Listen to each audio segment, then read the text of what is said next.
नमस्कार। स्वास्थ्य सूत्र में आपका एक बार फिर से स्वागत है और आज का विषय हमारा मूलाधार और सेक्स एनर्जी के ऊपर है। मूलाधार चक्र के बारे में आप जानते होंगे, ये हमारी जीवन ऊर्जा का अंतिम शिखर है और इस शिखर पर, इस चक्र पर जो हमारी जीवन ऊर्जा सक्रिय होती है तब हम आवेश से भर जाते हैं और हम जीवन के लिए तत्पर रहते हैं और इसके कारण ही हमारी काम ऊर्जा भी सक्रिय होती है। ये बहुत महत्वपूर्ण चक्र है और आज हम इसी चक्र के बारे में, इसी जीवन ऊर्जा के केंद्र के बारे में चर्चा करेंगे। तो जैसा कि आप जानते हैं कि हम जिंदा हैं, हम सक्रिय हैं, हम स्वस्थ हैं, हम अपने जीवन के समस्त कार्य करते हैं, उठते बैठते हैं, खाते पीते हैं, सांस लेते हैं, हमारे शारीरिक अंग कार्य करते हैं। हम जीवन में जो कुछ भी करते हैं उस सब के पीछे एक जीवन ऊर्जा, एक प्राण ऊर्जा प्रेरणा स्रोत रहती है। उसी के माध्यम से हम अपने जीवन के समस्त कार्यों का संचालन कर पाते हैं। ये जीवन ऊर्जा जब हम गर्भावस्था में होते हैं तब से सक्रिय हो जाती है, तब से हमारे जीवन का मुख्य आधार बन जाती है, हमारे लिए जीवन का स्रोत बनी रहती है। और गर्भावस्था की पूरी अवधि में ये जीवन ऊर्जा हमें माँ के शरीर से प्राप्त होती है, माँ के माध्यम से प्राप्त होती है। लेकिन जब हम जन्म लेकर बाहर आ जाते हैं, जब हम अपने जीवन की शुरुआत अपने तरीके से करते हैं, स्वतंत्रतापूर्वक हम जीवन यापन करते हैं, तब हम भोजन के माध्यम से, हम श्वास के माध्यम से, हम जल के माध्यम से विभिन्न तरीके से इस जीवन ऊर्जा को प्राप्त करते हैं। और तब ये जीवन ऊर्जा है हमारे शरीर के एक एक कोष तक फैल जाती है और एक एक कोष को जीवंत करती है, जीवन प्रेरणा का स्रोत बनी रहती है, उसको सक्रिय रखती है। ये बहुत महत्वपूर्ण जीवन ऊर्जा है और जब तक ये जीवन ऊर्जा, जब तक ये प्राण ऊर्जा हमें सक्रिय रहती है, जब तक हमारे शरीर में एक्टिव रहती है, तभी तक हम जिंदा रहते हैं और जीवन में कुछ कर पाते हैं। अन्यथा जब ये प्राण ऊर्जा या जीवन ऊर्जा कमजोर पड़ने लगती है तो हमारा स्वास्थ्य भी गड़बड़ाने लगता है, हम ठीक से सोच विचार नहीं कर पाते, हम जीवन की बहुत सारी क्रियाएं करने में नाकाम हो जाते हैं, हमारे शारीरिक अंग खराब होने लगते हैं और एक तरह हम मृत्यु की तरफ तेजी से बढ़ने लग जाते हैं। जिस दिन ये जीवन ऊर्जा हमारे शरीर को छोड़कर बाहर निकल जाती है, उसी क्षण, तत्क्षण उसी क्षण हमारे जीवन का अंत भी हो जाता है। उसके बाद हमारा शरीर सड़ने लगता है। तो जीवन ऊर्जा का हमारे शरीर में, हमारे जीवन में बहुत महत्वपूर्ण है और इस जीवन ऊर्जा के बारे में हम हजारों सालों से जानते हैं। अब आधुनिक मनुष्य भी इस जीवन ऊर्जा को, इस प्राण ऊर्जा को महत्व देने लगे हैं। तो जब हमारे शरीर में ये जीवन ऊर्जा एक एक कण में, एक एक कोष तक फैली है, लेकिन कुछ ऐसे केंद्र भी हमारे शरीर में हैं, यहाँ जीवन ऊर्जा कुछ ज़्यादा मात्रा में केंद्रित रहती है, ज़्यादा मात्रा में संग्रहित हो जाती है, तब वो चक्र का रूप ले लेती है। और ऐसे विभिन्न चक्रों का उल्लेख, विभिन्न चक्रों की जो गणना है, विभिन्न चक्रों को चिन्हित करने का कार्य हमारे मनुष्यों ने किया है। लेकिन यदि हम तंत्र की बात करें, योग की बात करें, तो ऐसे 7 चक्रों को प्रमुखता दी गई है। यहाँ ये जीवन ऊर्जा अति मात्रा में, ज़्यादा मात्रा में सक्रिय रहती है। तो इसके जो 7 चक्र हैं उन्हें 7 चक्र कहा गया है। उनमें से एक चक्र जो है वो मूलाधार पर रहता है और इसका एक दूसरा सिरा 7वें स्थान, 7वें चक्र सहस्त्रधार पर रहता है, ब्रह्मरंध्र पर रहता है। और उसके बीच में 5 केंद्र, 5 चक्र और होते हैं जहाँ ये जीवन ऊर्जा एक और मात्रा में, एक और क्वांटिटी में सक्रिय रहती है। तो ये 7 चक्र बहुत महत्वपूर्ण हैं। मूलाधार क्योंकि हमारे जीवन ऊर्जा का, हमारी प्राण ऊर्जा का ये स्रोत है, तो वहाँ ये जीवन ऊर्जा निम्नतम स्तर पर रहती है और इसका अधिकांश भाग, अधिकांश हिस्सा निष्क्रिय अवस्था में रहता है। तो जब ये निष्क्रिय अवस्था से जागृत होती है तो विभिन्न रूपों में, विभिन्न गतिविधियों में हमें प्रेरणा स्रोत बनाती है, हमें उत्प्रेरित का कार्य करती है।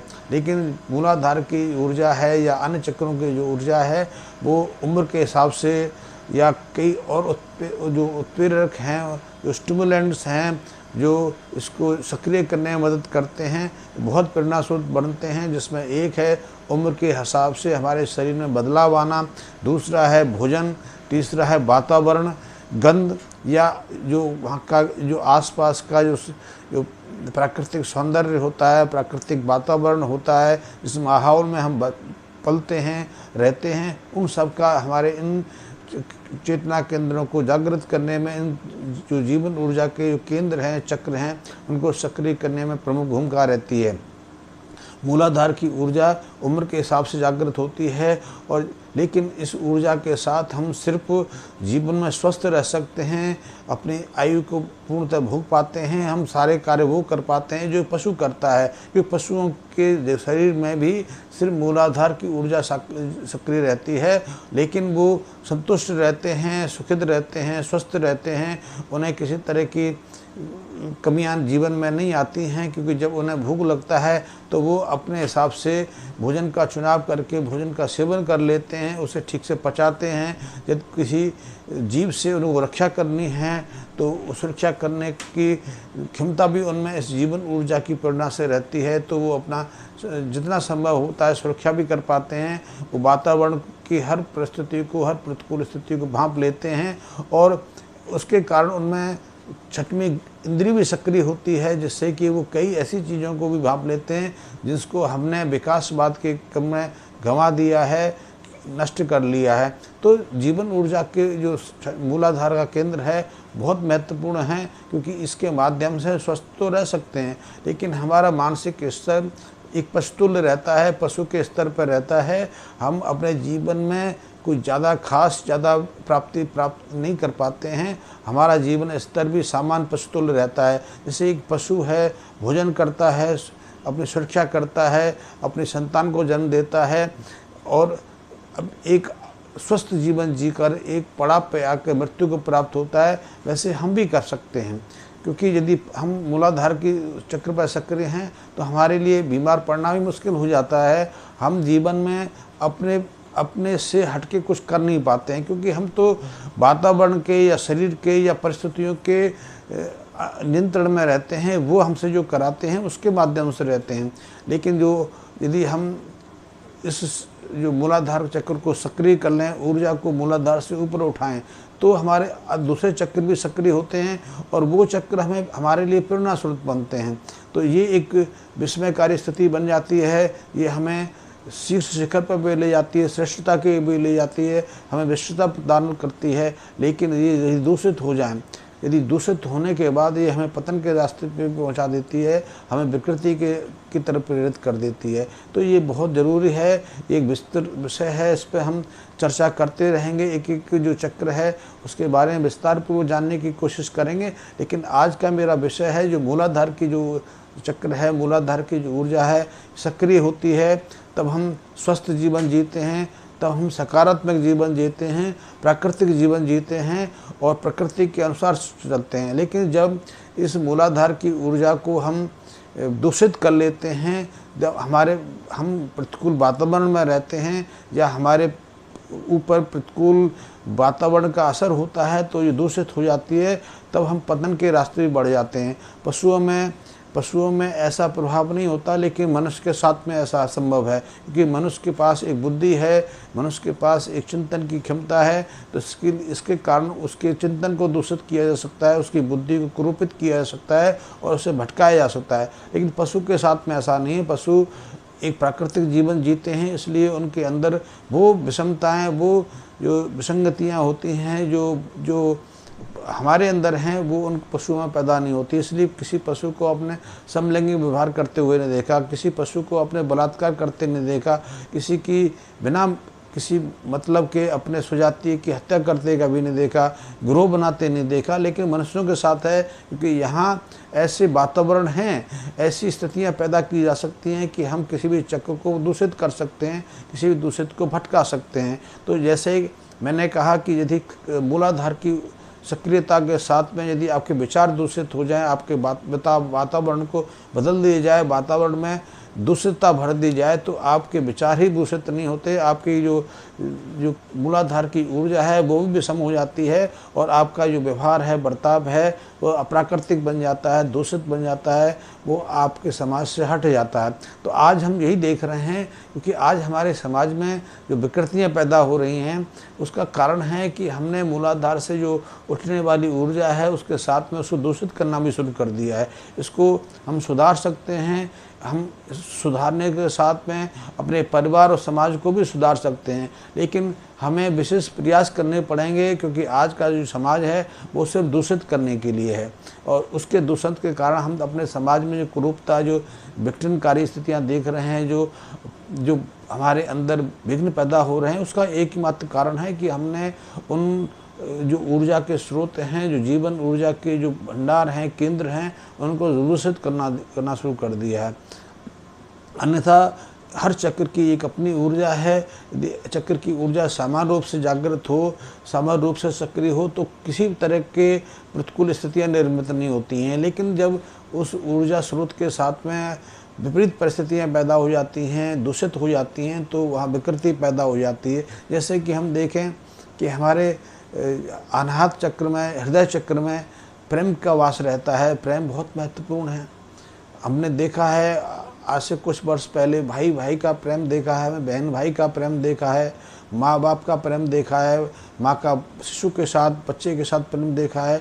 तो ऐसे प्रेम में वो एक दूसरे को समर्पित हो जाते हैं। लेकिन हमने पिछले कुछ वर्षों से प्रेम को दूषित कर दिया है, प्रेम को वासना का रूप दे दिया है। वासना का रूप देते ही ये एक परिस्थितियाँ बदल गई। अब हम प्रेम नहीं करते, हम वासना ढूंढते हैं, और वासना हमें एक उत्सुक मार्ग पर आगे बढ़ाती है, इससे हम हत्या तक कर डालते हैं। ये ऐसा पहले नहीं था।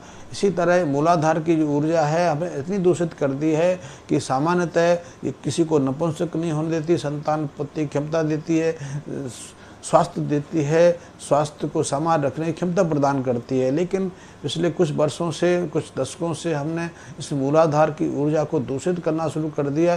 तो आज नपुंसक हो रहे हैं, संतानहीनता के मामले पैदा हो रहे हैं, संतान पैदा नहीं हो रही हैं।